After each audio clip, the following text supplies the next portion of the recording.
আসসালামু আলাইকুম everyone, welcome back to cooking with Shahnaz.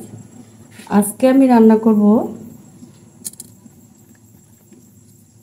গরুর নেহারি। সেজন্য আমার লাগবে গরুর পায়া 1 কেজি,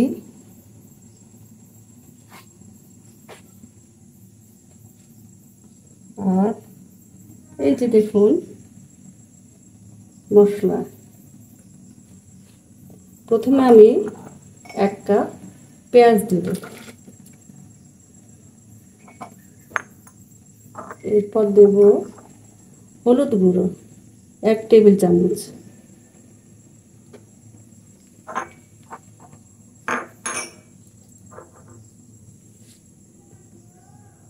লবণ দেব স্বাদ মতো,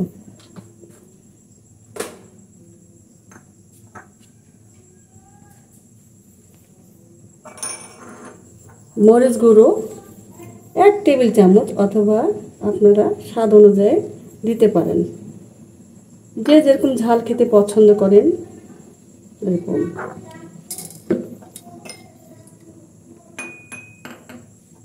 ধনিয়ার গুঁড়ো 1 টেবিল চামচ,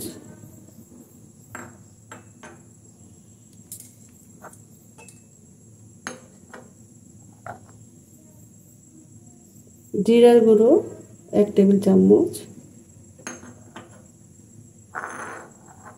গরম মশলা পাউডার 1 চা চামচ ভরে,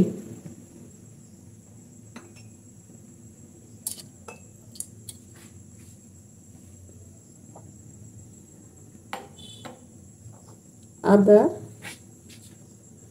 2 টেবিল চামচ,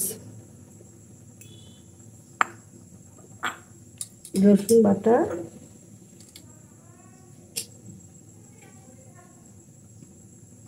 বাটা 1 টেবিল চামচ, তেল 1 কাপ, আমি মেজারমেন্ট কাপে আগে থেকে মেপে রেখেছিলাম।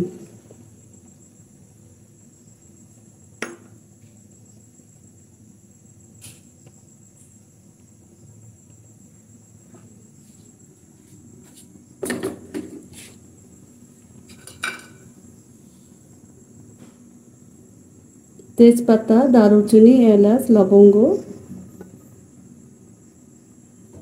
একসাথে দিয়ে দিলাম। এবার খুব ভালো করে মেখে নেব।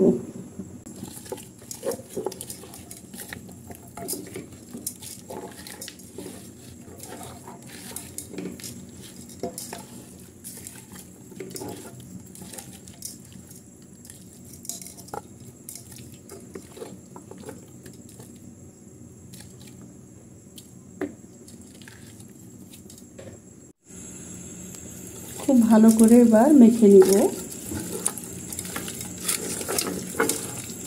সব উপকরণগুলো একসাথে দিয়ে ভালো করে মেখে নেব।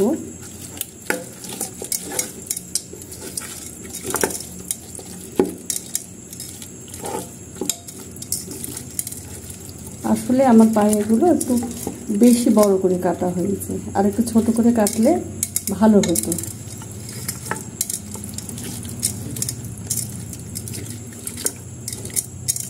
খুব ভালো করে মেখে হাত ধোয়া পানিটা দিয়ে রেখে দিব রেস্টে, কমপক্ষে 20 মিনিটের জন্য। আপনাদের কাছে যদি সময় থাকে আরও বেশিক্ষণ রাখলে বেশি ভালো হবে।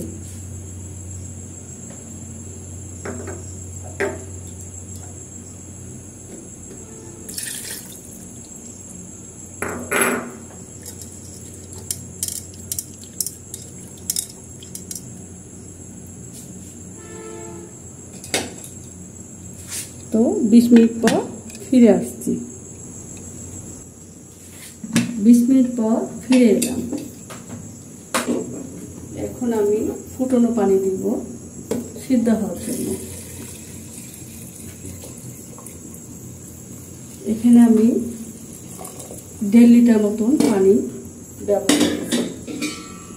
যেহেতু গরুর পায়া সময় লাগবে সিদ্ধ হতে,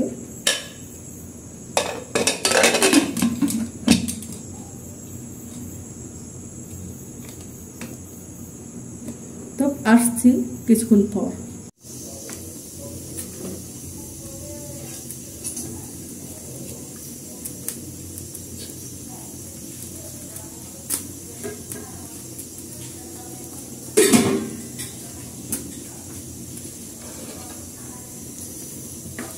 এখন আমি নেহারির জন্য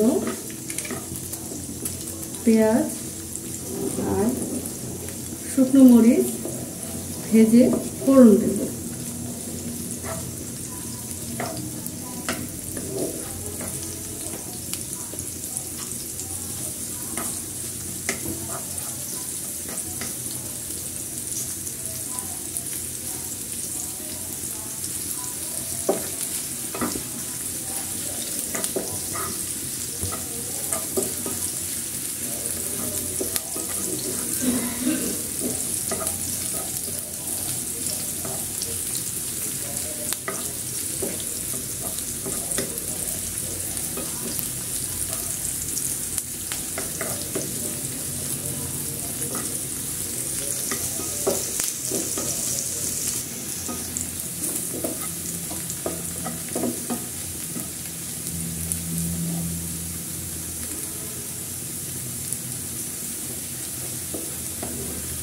ফোড়নটা খুব সুন্দর করে ভাজতে হবে।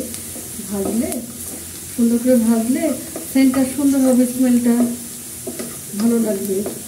পেঁয়াজ মরিচ ভাজার একটা আলাদা স্মেল আছে, অনেক ভালো লাগে। আমার কাছে তো অনেক ভালো লাগে। আপনাদের কাছে কেমন লাগে কমেন্ট করে জানাবেন।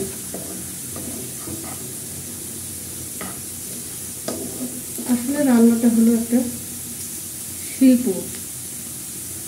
যত ভালো করে রান্না করবেন, যত সুন্দর করে মনের মাধুরী দিয়ে রান্না করবেন, তত ভালো হবে।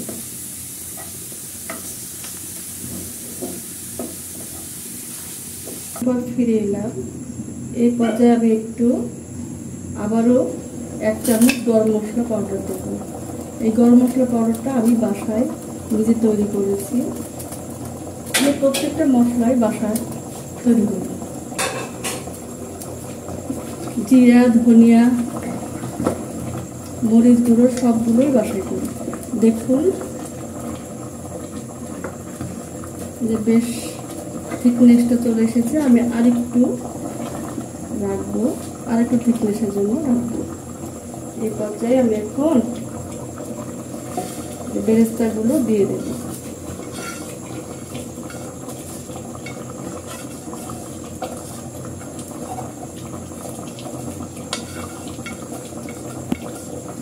বেরেস্তাগুলো দিয়ে কিছুক্ষণ রেখে নেড়ে চেড়ে নামিয়ে দেব। এই যে দেখুন খুব সুন্দরভাবে হয়ে গেছে আমার নেহারি। আরেকটা থিকনেসের জন্য রাখবো।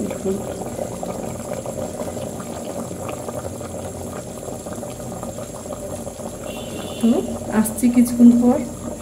কি অবস্থা! ওয়াও, খুব সুন্দর স্মেল বের হচ্ছে, কালারটা চমৎকার হয়েছে।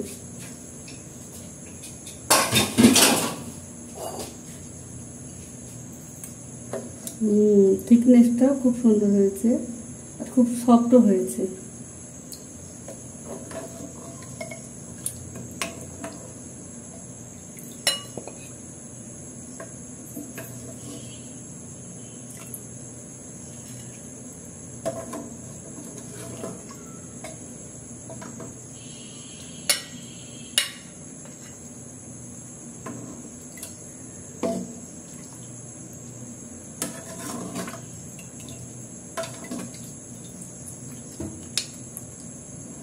তো আশা করি আজকের রেসিপিটা আপনাদের অনেক ভালো লাগবে।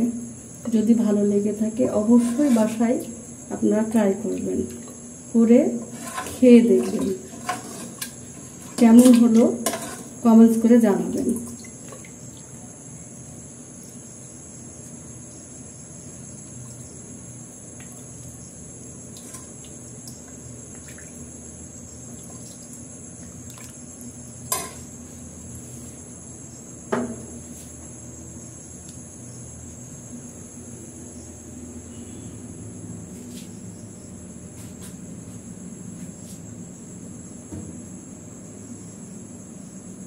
তো সবাই ভালো থাকবেন, সুস্থ থাকবেন। আল্লাহ হাফেজ।